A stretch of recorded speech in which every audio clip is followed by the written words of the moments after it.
Hi, I'm Dr. Stephen Hassan, and I have a very special guest today for the Influence Continuum.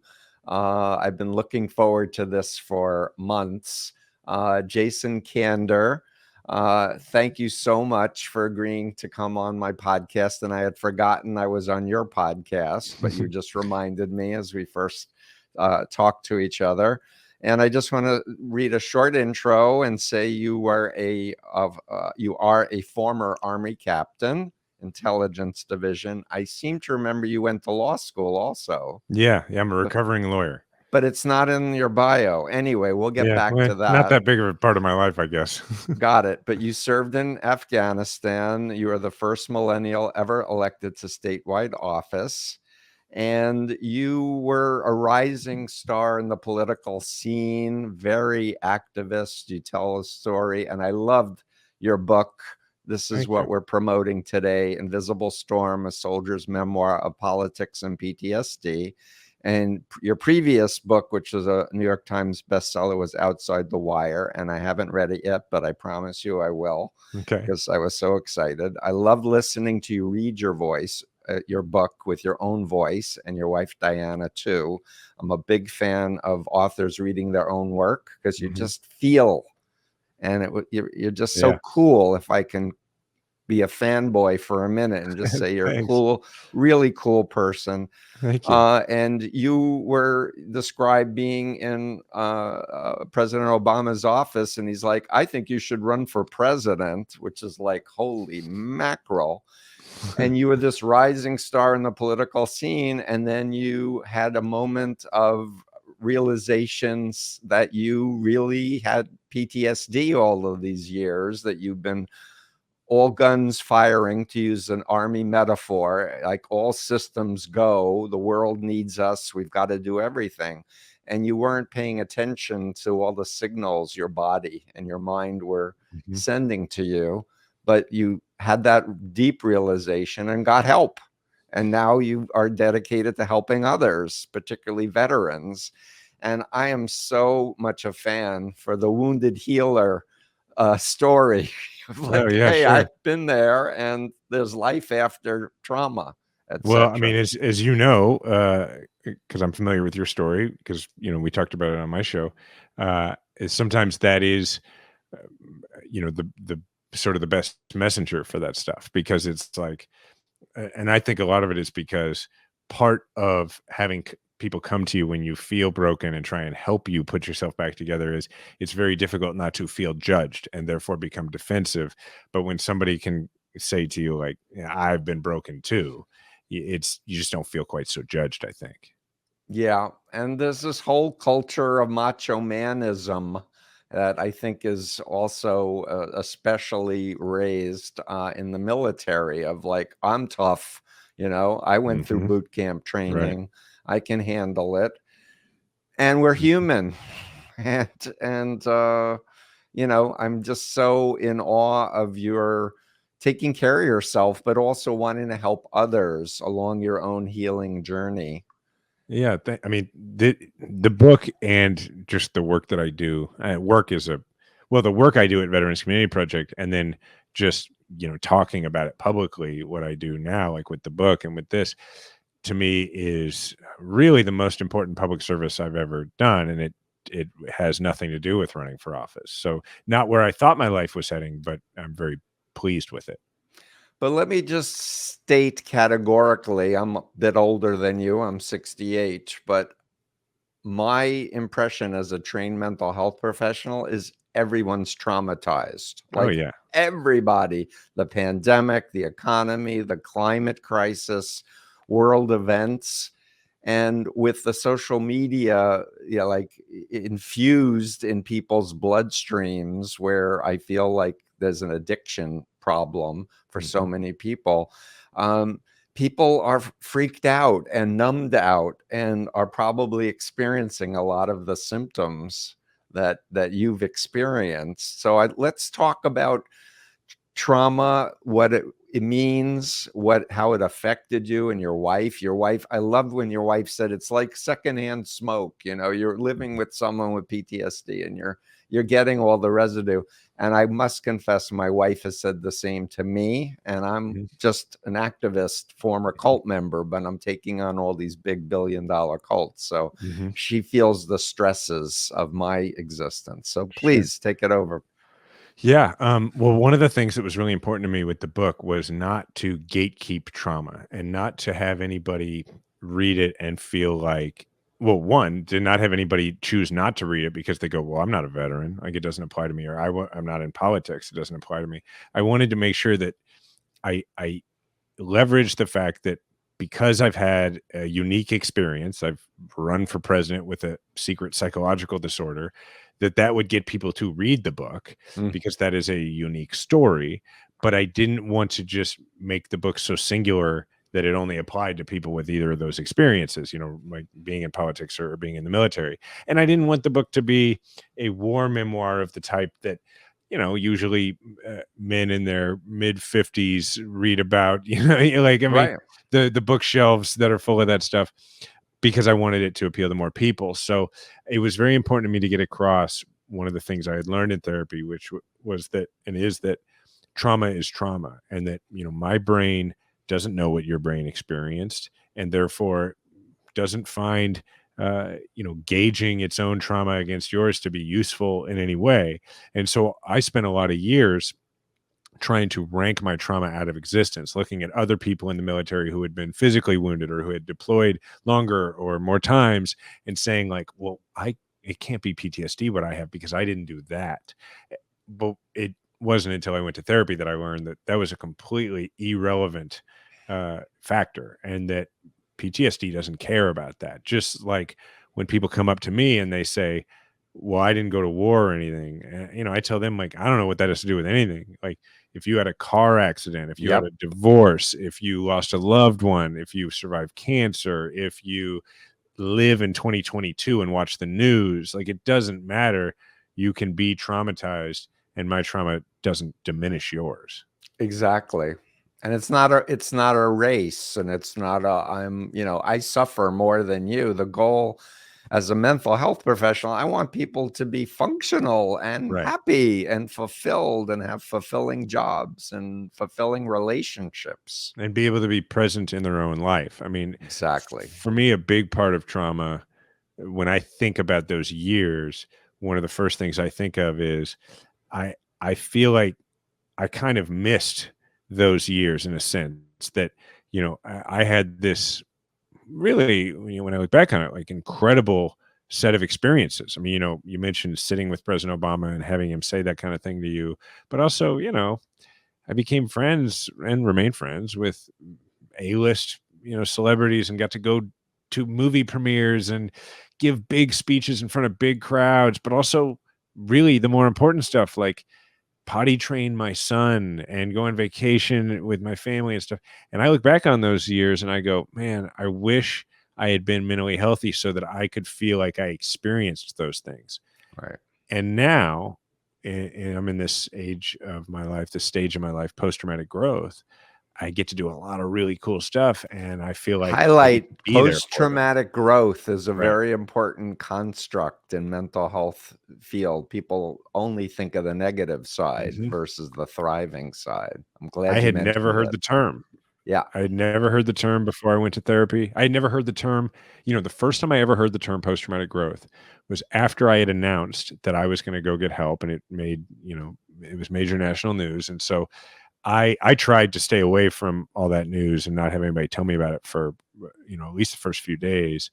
But eventually, I settled into therapy, and I did notice some of the stories. And the first time I ever heard the term post traumatic growth, it was a story about me in the Boston Globe. And somebody said he could be the poster child for post traumatic growth. And at the time, it really bothered me because it felt like a lot of pressure I didn't need at that moment. But it at least taught me the term. And Yeah. now I feel like my role is to help people understand that post traumatic growth is real, and it's achievable, and it is worth going after. 1,000%. And that's partly why I'm so excited to talk with you and highlight this book. I just couldn't stop listening to this book. It's so down to earth, real. You don't pull any punches, few curse words here or there, but it's just like really like everyone would benefit, I feel, from listening Thanks. to this book. Well, I tried to write a memoir that was an actual memoir. I mean, I don't enjoy reading quote unquote political memoirs because they're really just long pamphlets for the candidate, Mm, and I'm not a candidate anymore. And I mean, maybe one day I will be again, but it's not something that, like, I'm not arranging my life around preserving that opportunity. mhm, And so to me, uh I knew that if I was going to tell this story accurately and in a way that was productive, I n- I didn't need to be the hero of every part of this story. And so that's why, I've got friends who, they've read it and they've said, like, boy, there's parts of this book where I don't like you very much. mm, And I'm like, well, then it did its job, because I didn't like me very much during those parts, mm. you know? Mhm. Yeah, amazing. Um, there's so many directions I want to talk to you about, but I'd like you to start by talking a little bit about your work with the veterans Mhm. and what programs you're initiating, what research Sure. is being done to help Yeah. others. Well, I'll tell you the story first of sort of how it happened. It's an important Great. part Great. of my story and of the book, which is that, when I announced on October 2nd of 2018 that I was going to drop out of public life and go get help at the VA. Well, 6 weeks before that, I had toured this place, Veterans Community Project, which is a Kansas City-based nonprofit, started by a group of combat veterans to do two things. One, to curb the suicide epidemic by uh, lowering the barriers to services, and basically creating an outreach center where any veteran, regardless of the nature of their service, could walk in and get help, pretty much any kind of help they need. And then what they're better known for is they also created a village of tiny houses with wraparound comprehensive case management services to transition homeless veterans back into permanent housing out in the community. And they do this with an unheard of 85% success rate. And so it was a really inspiring place. I was in a very bad part of my life when I toured it, but it stood out because it was a good day. It was an inspiring day. And then 6 weeks later, I go to the VA to try to start getting help. Just the day before I announce I'm gonna do that, and they tell me, well, it's gonna be a few months before you can get enrolled in the system and start getting weekly therapy. And I was like, not in a good way. Like, they were telling me this on the same day that I was in suicide hold at the emergency department at the VA. Mm, And I didn't really know what else to do. So I called my friend who was one of the co-founders of Veterans Community Project and the CEO. And I was like, hey, I'm making this announcement tomorrow. This is what they're telling me. What do I do? And he's like, well, why don't you just come down here? So 6 weeks after the VIP, you're going to be the next mayor of Kansas City tour, I walked through the outreach center like thousands of other Kansas City vets. And they do what they do for a lot of people. They handled my paperwork for me. They knew the right way to do it. And a week later, I had my first therapy appointment at the VA. yeah, but the doctor didn't believe that Oh you yeah, had met Obama, and he thought you were delusional, which I yeah. thought was hysterical. That was yeah. That my first day at the VA was, everybody kept recognizing me, which was kind of humiliating. But then this psych resident didn't, which at first was a real relief. And then I got irritated when he, like, didn't believe my story, and then he thought I was hearing voices, he must have figured it out because he ended up, like, letting me leave. But yeah, so they helped me out, and then, I was going through weekly therapy and having a lot of success with it over the period of a few months. And at that time, Veterans Community Project had been so successful in Kansas City that all these other communities around the country were reaching out and saying, "Hey, can you do that same thing here?" And they were kind of, starting to try, but I was giving them a lot of advice because I had created a national organization before. And finally, my buddy Brian Meyer, the co-founder and CEO, said to me, he was like, "Hey, man, instead of giving us advice, like, why don't you just come on full time?" And so 3 years ago, I became the president of national expansion, and Great. it's the best civilian job I've ever had. And in that time, we have started building campuses in the Denver area, St. Louis, Sioux Falls, South Dakota, Oklahoma City, where we purchased property, and we're We're about to jump into the Milwaukee area as well. So it's just a really rewarding kind of work. And people, if they're interested in supporting us, they can go to VCP, like veteranscommunityproject.org. And actually, all of my royalties from Invisible Storm go to Veterans Community Project. Wow. So I know about solutions for homeless people. You're targeting vets, but having a place, a residence where checks can be mailed, where people can come, and doctors is crucial. And with the pushing out of psych hospitals, so many people are on the streets and they just need some care. And it's less expensive for everybody to put them in these mini houses. Talk a little bit more about that. Yeah, the model is really revolutionary because what it does, specifically with regard to veterans, is it recreates the last time in their lives, in most cases, when they were stable and successful, right? Because if you walk on to one of our campuses, first of all, they're really nice. You would never walk on and go, "Oh, this is for homeless people." Like it's really beautiful. We raise the property values of the surrounding area. I mean, which is pretty rare for an organization that is bringing in homeless people, but that's the level of construction and quality we put into it.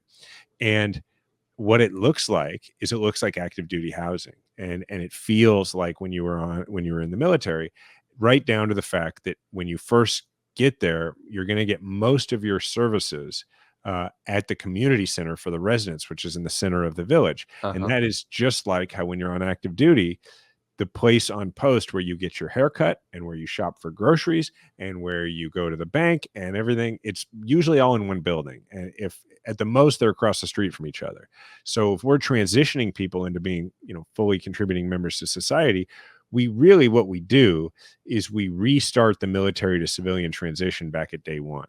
We're just like, hey, let's start it over. And let's gradually, over the course of your time with us, we'll orient you to going out into the community for your work, for your services, for whatever, so that by the time you leave, on average 14 months is about how long people stay with us, in those last couple months, you're like anybody else in town. You know where you go for your stuff. You're totally stable. You just happen to still be in the village with us. Right. So when you leave, you're really fully prepared to stay housed and not recidivate into homelessness. Yeah, it's amazing.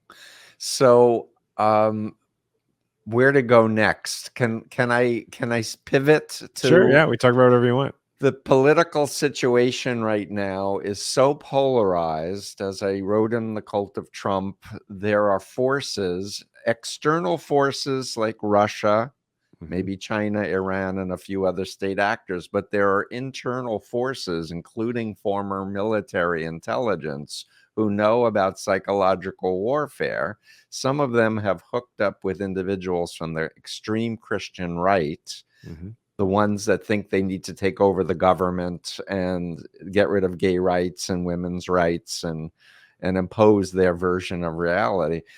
And so we're being bombarded by bad actors, but people are clueless. They don't understand how their data is being collected without their permission and how these algorithms are being used. And I want to help. We need to come together. We need local organization with real relationships, not just people who your followers on Twitter, but like real people.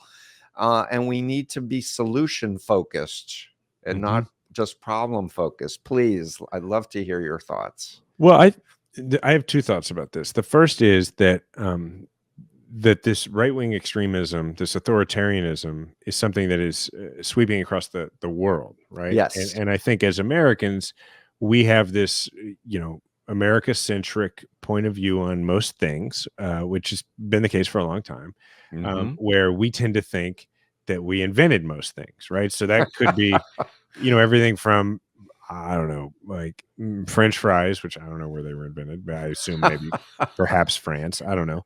But like wherever, all this stuff, we just assume, well, that's an American thing, right? And I think we've done in many ways the same with quote unquote Trumpism, because what I think is important to recognize is that, this authoritarianism versus democracy conflict is one that is happening worldwide. Yes. And Trump is the guy who was, standing there uh, and took advantage of the opportunity at the time, and now it's become, in America, it's Trumpism. But I think it's really important for all of us to recognize that this is a global battle, and we are a battleground in it, and so we have to win it here because we are such a significant battleground for the rest of planet Earth, and that means that every fight for democracy really matters in a really outsized way. Yeah. County clerks races, Secretary of State races, particularly in swing states. This stuff has enormous stakes, not just for America, but for the world. So that's my first thought. My second thought on it is that I think a lot of our struggle to be able to connect with one another has to do, I mean, obviously, as you pointed out, a lot of it has to do with technology, but we're limited in undoing that, obviously. However, I think that another big part of it is a cultural distance between each other that hasn't existed in the past. Part of that's technology, but a big part of that also is that this is the longest consecutive period in American history without some form of mandatory service, which means that there's no real shared experience for Americans anymore. And that deprives Americans of any sense of national identity. And I don't mean identity like ethnic or demographic identity. I Right. mean like answers to the question of what does it mean to be American? Because right now it's like it's like 1 in 3 people watch the Super Bowl. Everybody has a view on, what happened at the Oscars with Will Smith and Chris Rock. I mean, that's not sufficient for Right. creating a sense of national unity. And it used to be that, and I don't think, service has to be the military if we were to do this, but I think there's a lot of value in, people, in every American spending a year with people who are not exactly like them and don't see the world exactly like them. I think it causes people to see a greater humanity in one another. Yes. No, and my friend Dave Troy, who's a disinformation researcher, he put together many important talks, including a TEDx on dismantling QAnon, really is pushing the idea of a mandatory national service, at least a year, where people are deliberately introduced to others, Yeah.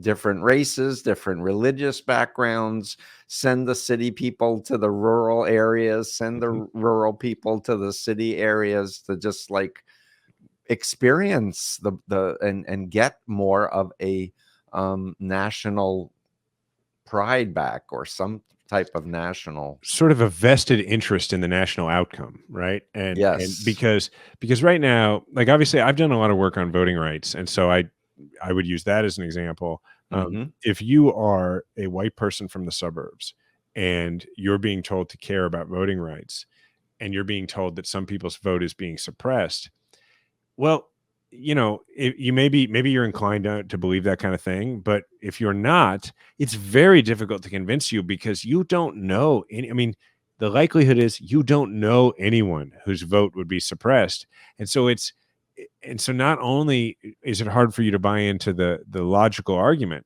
but on top of that, it's very difficult to extend empathy without vulnerability and opening yourself up. Right. And if you are going to feel bad about them, well, we have sort of this national avoidance of our trauma as a country, and it's what's happening with shootings. It's not just that people want to keep their guns. Sometimes it's that people are like, I'm not letting that in. That won't feel good. I choose not to feel or acknowledge that.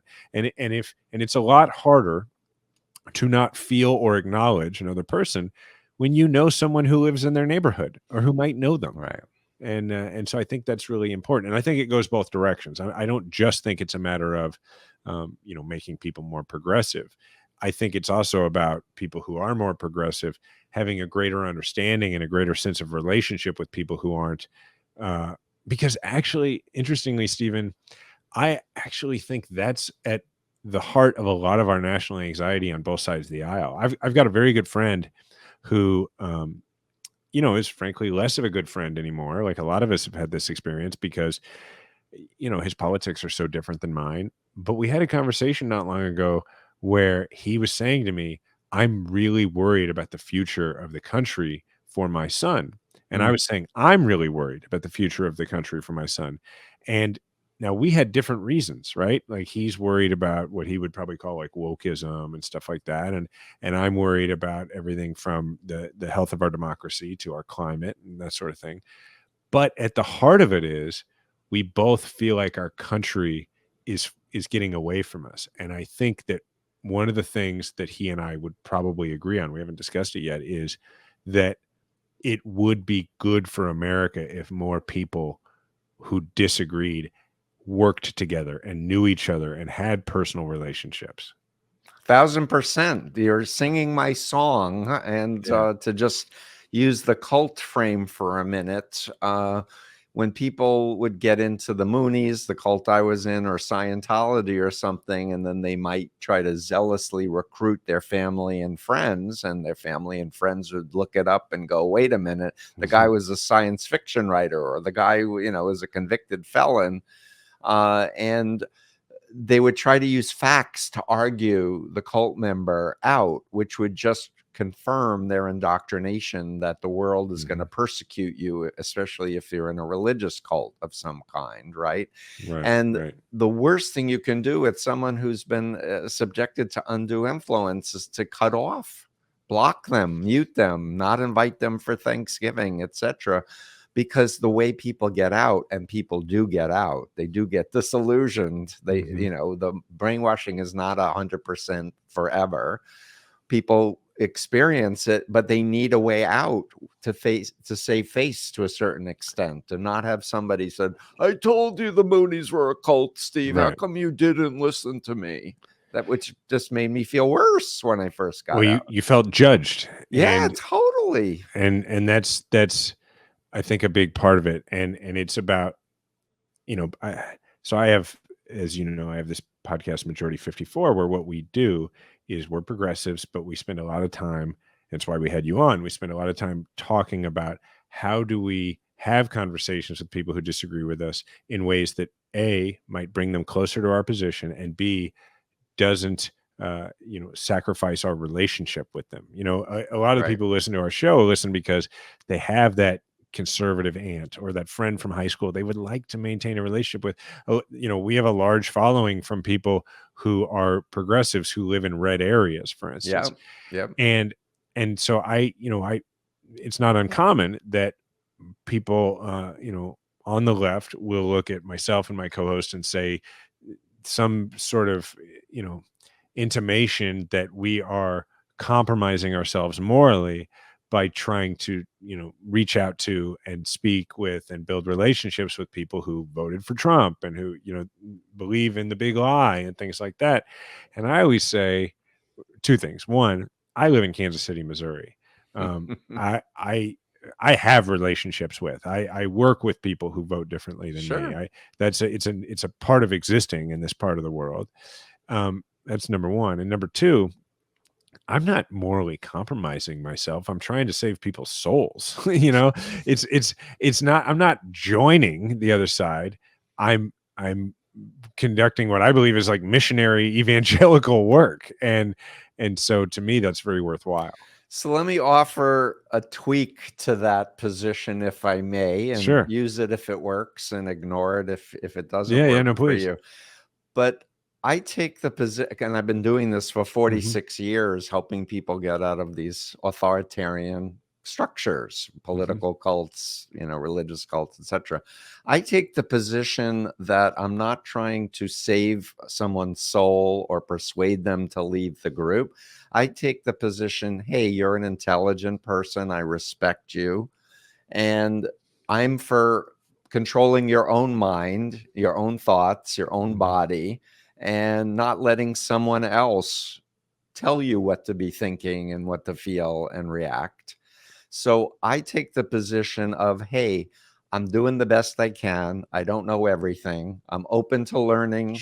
I want to hear your story. I want to understand your journey of, and if it's an anti-vax person, did you always not like vaccinated? Oh no, I always got vaccinated. Oh, so tell me your story of how your beliefs changed. Like, was it a video? Was it a person, etc.?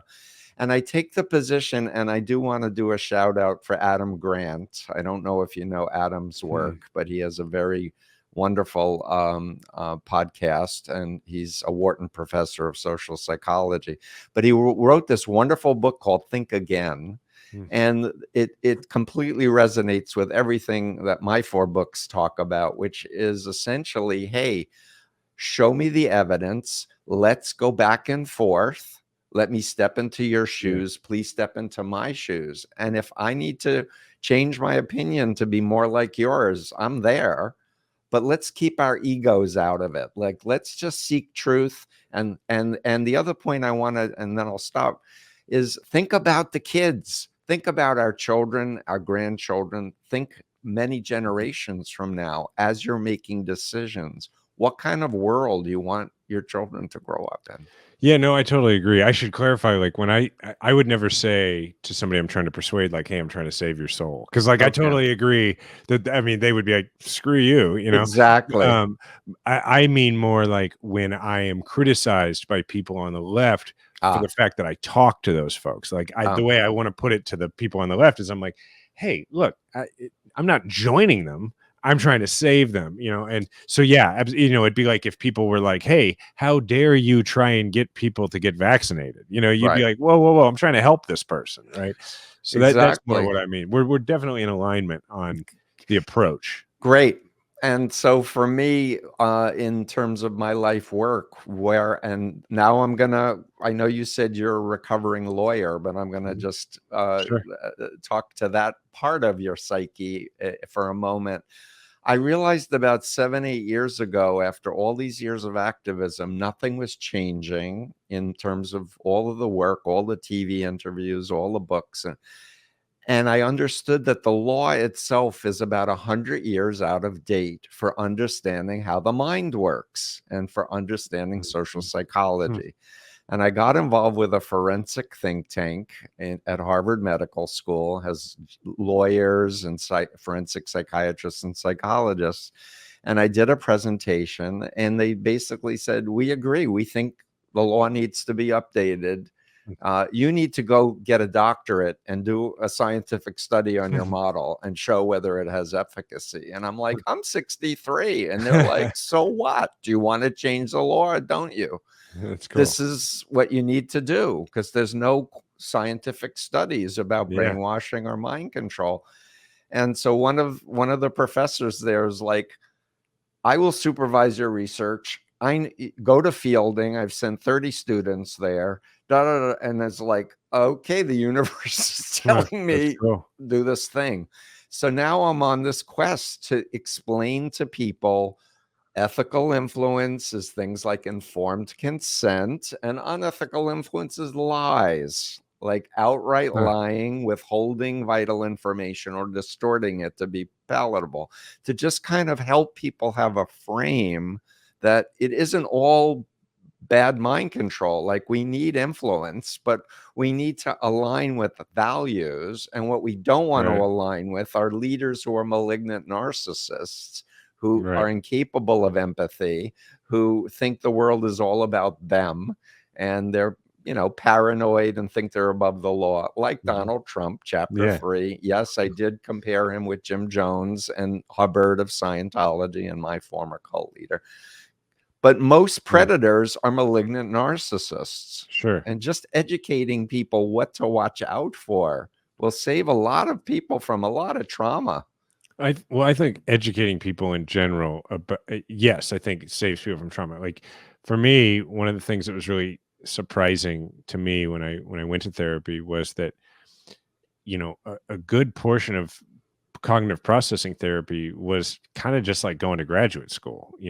My great uncle had told me before I started therapy that it's getting a master's degree in yourself, and he was right. It was, a lot of it was my therapist asking me about the way I felt and about my symptoms, and then going to the whiteboard and literally just drawing it out for me and teaching me how my brain worked. And I remember thinking, and I still feel this way, I remember thinking, if just this part of therapy where I'm taught about my brain, if that were like a 2-day block in basic training, then I feel like it's a lot more likely that after I came home, I would have been like, I think I should go get help. I think what I learned about PTSD, I can see it in myself, but I never got that education. And so, yeah, I agree. Like learning Yes. about the brain is invaluable. So, as a therapist, I'm of the school that says the purpose of therapy is to get the client out of therapy as Right. quickly as possible, to do psychoeducation, give tools and skills, and help them organize. And I basically say, hey, it's your mind. You should control it. Mhm. Don't be controlled by your thoughts. Don't be controlled by feelings. Don't be addicted to physical things that are harmful to your body. And I say the goal is always to be in the here and now in your body, which is the opposite of Yeah. dissociation. Be in the here and now with an internal locus of control. Don't look outside of you for someone to tell you what to believe or what is real. Learn about the mind and develop a toolkit for coping and strategies, and have a positive orientation to the future. Have a goal. You can Yeah. always change it, but have a goal of what you want to do with your life. And so with that frame, I'm able to help my clients who've had horrible traumatic experiences in cults, like beatings, torturing, rapings, etc. But I teach them, if you're in the here and now, right, Mhm. there should be no intrusive feeling or thought or episode that is getting triggered. So I Right. explain triggers, I explain how to identify them and how to neutralize them. But I basically teach my clients a strategy for rewiring their neurons, because Mhm. you can get into a very destructive loop in your brain where you're not solution focused. So you wind up, and Well, you're survival focused, it, and that's where I was for 10 years. yeah, exactly. But so the one, I'm going to say just one more point and then move Sure. on to your interview, and that is the difference in memory from an associated memory and a dissociated memory. Mhm. And anything that's traumatic, from my experience as a therapist and having been through numerous traumatic episodes in my life, I want all my traumatic memories to be on a TV screen on to the side. I'm here. I'm not in danger. That happened to the younger me. Mhm. So I'm not in associated mode in that memory, and re-experiencing the trauma. And by identifying the parts of the psyche that are still trapped and are in a time distortion, because they Mhm. don't understand that isn't real anymore for us. Yeah. So Yeah. it works. It really is powerful. It's wonderful. Yeah, and I think what I had to learn was that I couldn't do that without going to the trauma and identifying it and knowing how to treat it and regaining some degree of control. And so, but because I spent a very long time doing what a lot of people do, which is trying to outrun it and trying to keep Hmm. it at bay, when really what the only way out was through. Oh, absolutely. Denial is not just a river in Egypt, Right, right? right, right. You really need to own it and take the good things that you learned out of a bad experience, Mhm. post-traumatic growth, etc. When I got out of the Moonies, I nearly died in a van crash. I was horribly traumatized.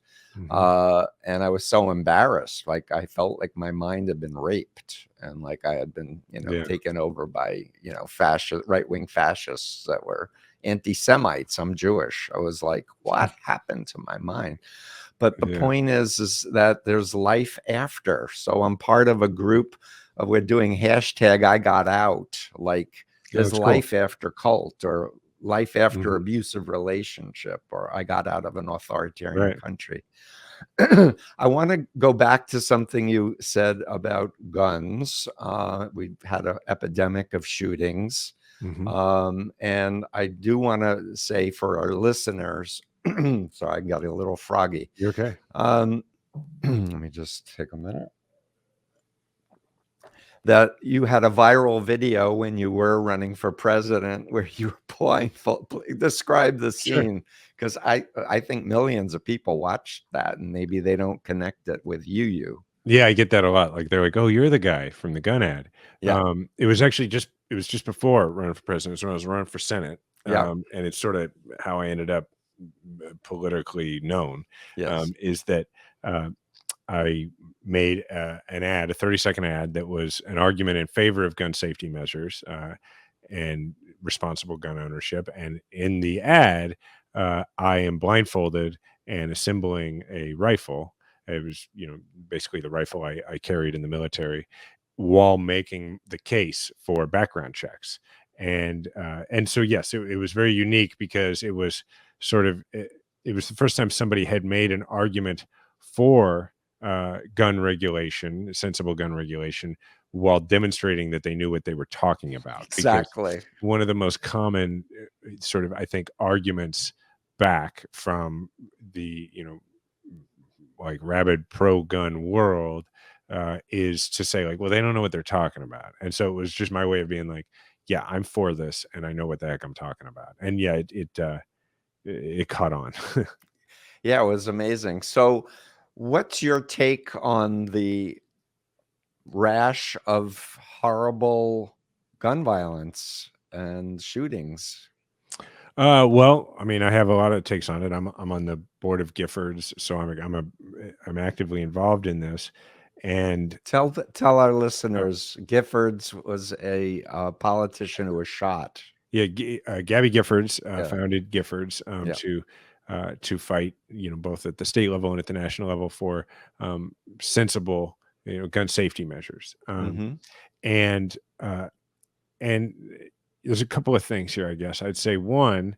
Um, I again, I think that as a country, we have got a large portion of the country that is sort of not the majority, but a portion of the country that is sort of said, you know what, I won't be dealing with those feelings, um, and that is exacerbated by the fact that look, people who sell guns have a major vested interest in telling us all these reasons why sensible regulations are not at all sensible and why they'll like I mean the NRA, which is fading a bit now, is not really like if you've ever filled out a which I have or looked at the questionnaire that you get when they want you to seek their endorsement. I never got it. I had an F rating, but I've seen the questionnaire.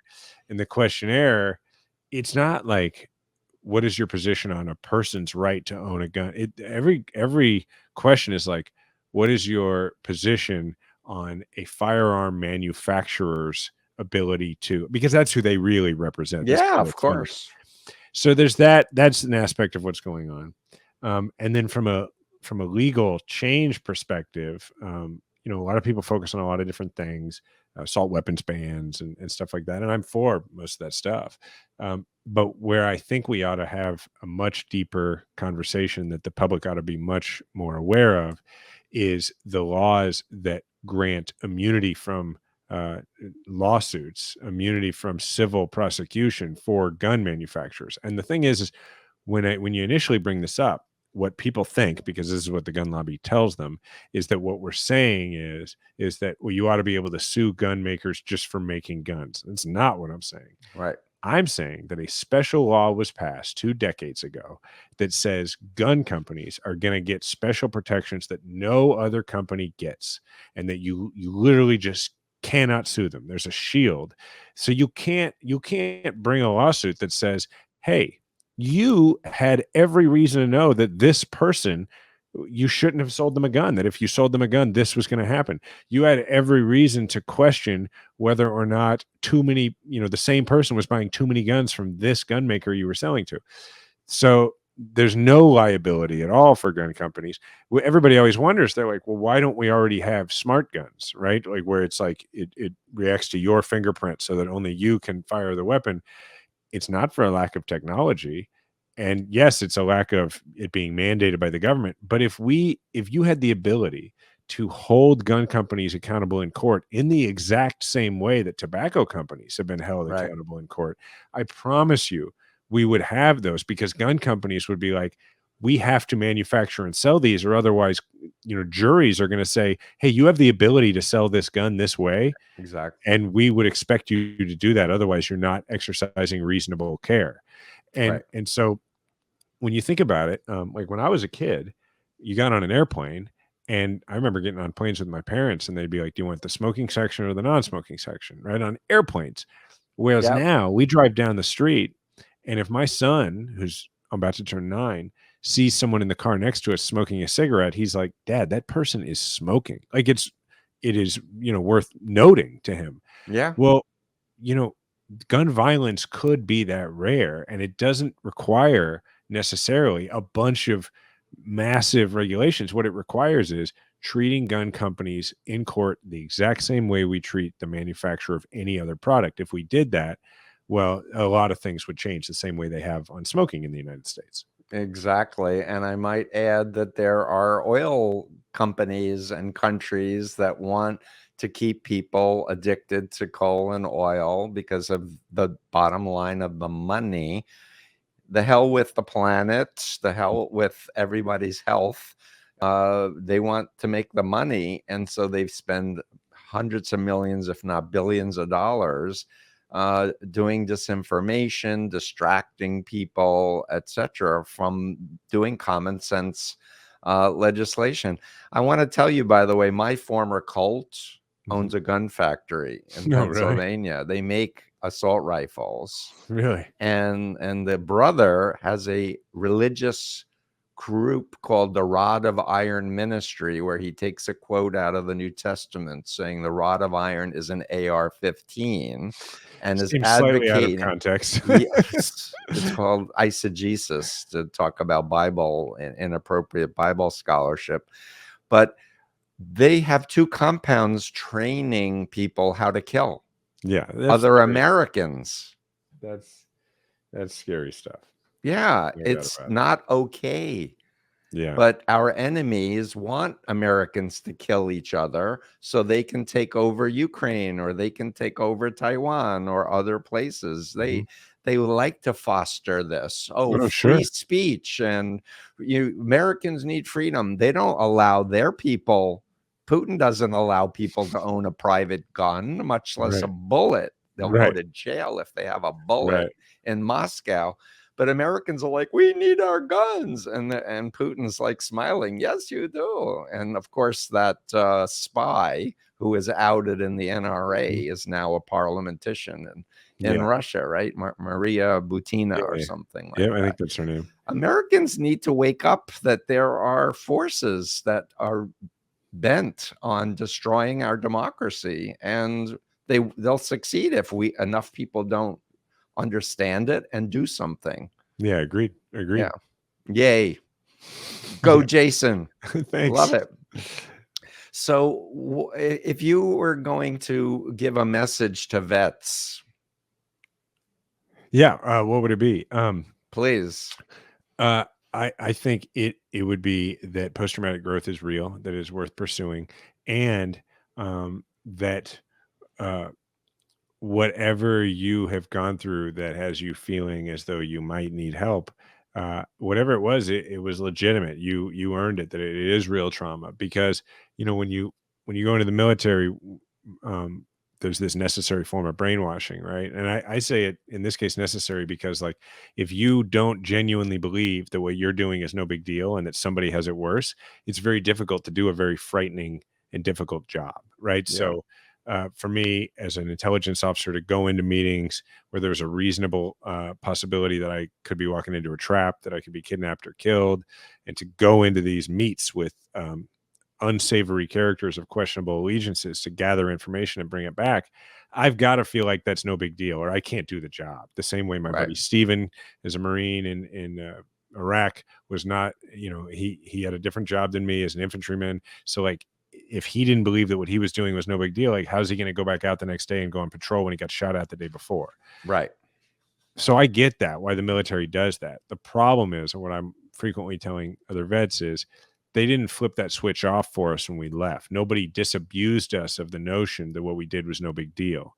And so as a result, we spend a lot of time uh, suffering these symptoms and thinking, well, it can't be PTSD because I have it on good authority that what I did was no big deal. And, I think oftentimes society looks at that and mistakes it for machismo, and sometimes it is, but oftentimes it's not that. Oftentimes it's not us feeling like getting help is a sign of weakness. It's not necessarily that. Oftentimes what it is, you may have a vet like me, like I didn't think there was anything weak about getting help. And I Right. didn't think other vets who got help were weak. I just thought I didn't I didn't earn that. Like I shouldn't have to get that help because I was told that what I did was no big deal and I believed it. And so I try and get that across to other vets that like what you did was a big deal, and you should get help, and getting help will work because that's the other problem is that when we don't have many portrayals out there of people who have achieved post traumatic growth, even though it's extremely common, as you know, we don't see that. What we see on TV or in movies are post traumatic stress disorder individuals who are not treated or in the throes of it or Right. are engaged in criminal behavior and then kill themselves. And when that's what you think PTSD is, well, then you think PTSD is a terminal diagnosis. So why would you go out of your way to get diagnosed with PTSD? So I try and get it across to people that it doesn't have to be in any way a terminal diagnosis, and you can get better. Right. So you use the brainwashing word. So I'm using that as Yeah, a sure. green light to just use my model of the influence continuum. That's the name of the podcast. Yeah. And there really are differences between ethical and unethical influence. I'm not going to keep holding it up, but people can go to freedomofmind.com, learn about undue influence. But for me, what happens in the military is very different than being recruited into an authoritarian cult. Mhm. You know what you're getting into. Right. There are standards, there's a legal system, there are checks and balances. They're not always working properly, but they are there. There's a term limit. You get compensated, not enough, and not enough benefits. But the whole notion of what happens at boot camp, and I did send you before we started I'll recording have a to little read it. journal article about it's called dissociation. Mhm. And as you were saying, as you're being taught to be a soldier identity capable of pulling the trigger on other people, you have to put your old identity to the side Mhm. so you can be effective. And so but there really are strategies for how to heal Mhm. the dual identity. When you're in a mind control authoritarian cult, there's never a legitimate reason to leave. There's never compensation. All of the Yeah. checks and balances are missing. You're stuck forever. And a lot of those people do commit suicide because they're Mhm. trained to stay in the group Mhm. no matter what. So I question the use of the word Yeah, brainwashing. maybe I shouldn't because it actually But means it is influence, yeah. and they really know what they're doing to break down a person's identity, give them a number, give Yeah. them a uniform, etc. Well, I don't mean that the military overall brainwashes you. I just mean that I just, colloquially, I meant that there's sort of this indoctrination into this idea that what you're doing is not as big of a deal as what other people have had to go And I'm through. trying to make a Yeah. distinction that for me as a mental health professional, being in the military is what's called egosyntonic. Like Okay. your family loves you, you're in the Yeah. Yeah. I get it. your service is valued. Whereas when you're in an authoritarian cult, religious cult, political cult, that identity is typically not. It's Yeah. dystonic to who you were before. Yeah. So Yeah. like I became a right-wing fascist when I was like writing poetry Right. and protesting against the Vietnam War. I'm Yeah. in the cult and I'm fasting for Nixon during Watergate because God told Moon that Nixon shouldn't leave the presidency. Huh? Right. Right. Yeah. Yeah. Yeah. Right. Yeah. So, but the point is that coming back, we need to be in control of our own minds and our own bodies. And if Hmm. we're having thoughts of hurting ourselves or hurting other people, get help. Yeah. talk about it. And there are many people who are wounded healers like yourself who say, look, I'm really enjoying my life. I'm enjoying my kids. I'm enjoying my wife. I get to sleep at night and not have intrusive nightmares. I'm not always hypervigilant that someone's trying to shoot me. Right. Whatever. Right. And your service is back there and not in the present tense. Yeah. It's awesome. So we're wrapping up, Jason. You're amazing. You're wonderful. Man. Thank you. I do really think there's value in talking to people who have different beliefs than you. Yeah, I agree. You know, without judgment, just like I'm curious. Different religious groups, different ethnic groups. Expand yourself. Human beings are amazing and the world is amazing. Yeah, no, I agree. I think that the key to all of that is earnest curiosity. Like if your curiosity is earnest, it will come across and it actually expands your ability to bring people a little closer to your point of view. Yeah, and I would say love yourself and love your wife, love your kids, you know, the love multiplies. Yeah, yeah. You know, when people are on their deathbeds, they're never saying, I should have worked more hours. They are always saying, I wish I spent more time with the people who I value and cherish. So that's right. Pick up Invisible Storm. Great book. It will inspire you, I believe, and share it.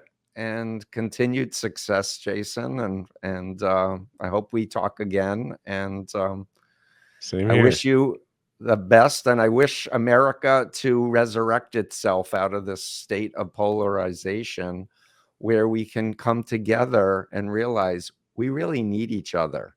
Human being, this whole ideology of Ayn Rand of selfishness is good and altruism is evil, that's a toxic cult ideology.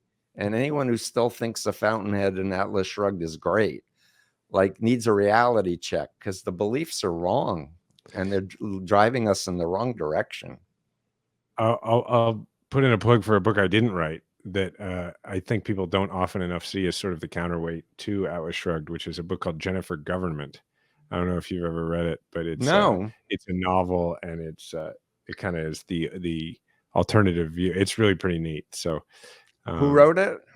Alex, I can't remember his last name. He's my wife's favorite writer, but I can't remember his last name. But Jennifer Government. We're going to do a blog and embed the video, and we'll put the link to the book and all of that. My publisher would probably say that my plugging someone else's book during a book tour interview is not the best, but whatever. We're selling. We won't tell anybody. No, I feel like we plugged your book. And it's a bestseller. It's doing well. So it's I'm not doing well. And you said you're donating a lot of the profits, if not all, to helping vets. So yeah, all my royalties. Publisher likes to, keep their money. Yes, which is fine. That's their business. That's what they're supposed to do. So yeah, my last book had Simon and Schuster, so I know a little bit about that. It's all good.